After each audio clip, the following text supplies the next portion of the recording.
Le ton presse, évitons le stress. Allah, on décompresse. Bienvenue dans les news de madame et monsieur.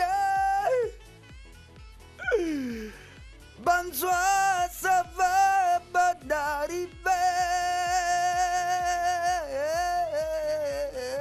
Ah les amis, y'a fait, y'a fait rage. People, Asamoah Gyan exige un test d'ADN sur ses enfants. Entre le footballeur ghanéen Asamoah Gyan et sa femme Gifty, c'est la guerre. En couple depuis 2003, Gyan et Gifty se sont mariés en 2015 et ils ont eu 3 enfants ensemble. Mais en ce moment, c'est gâté entre eux. La presse ghanéenne révèle que le capitaine des Black Stars a demandé le divorce depuis août 2018. Ce n'est pas tout, Asamoah Gyan doute que les 3 enfants soient de lui. Il demande qu'un test ADN soit effectué sur les enfants pour savoir s'il est leur vrai père. Ah ça, à Abidjan ici, on appelle ça affaire symbolée de ses pas. Asamoah, y'a quoi mon frère, ça va aller oh? Incroyable, l'infirmier tuait ses patients. Un ex-infirmier du nom de Niels Ogel vient d'avouer le meurtre de plus de 100 personnes. L'homme de 41 ans injectait des médicaments pour provoquer un arrêt cardiaque chez ses patients et il a fait ça pendant 5 ans de service. Selon le meurtrier, comme il s'ennuyait, il voulait passer pour un héros aux yeux de ses collègues. Alors il provoquait un arrêt cardiaque chez les malades avant de tenter de les réanimer. Oh, lui a joué à vie déjà, hein? Et à ce jeu macabre, il va tuer plus de 100 personnes. Mais les enquêteurs estiment à plus de 200 le nombre de ses victimes.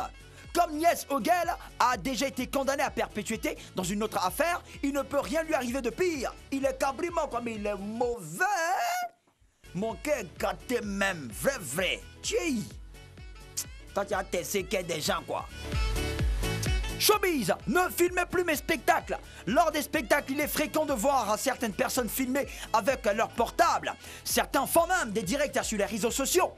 Trop, c'est trop. L'humoriste français Florence Foresti a décidé de combattre ce phénomène.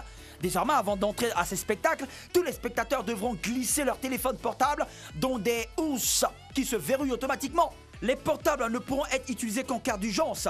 Cette technique est déjà utilisée dans les pays anglo-saxons et ça fonctionne bien.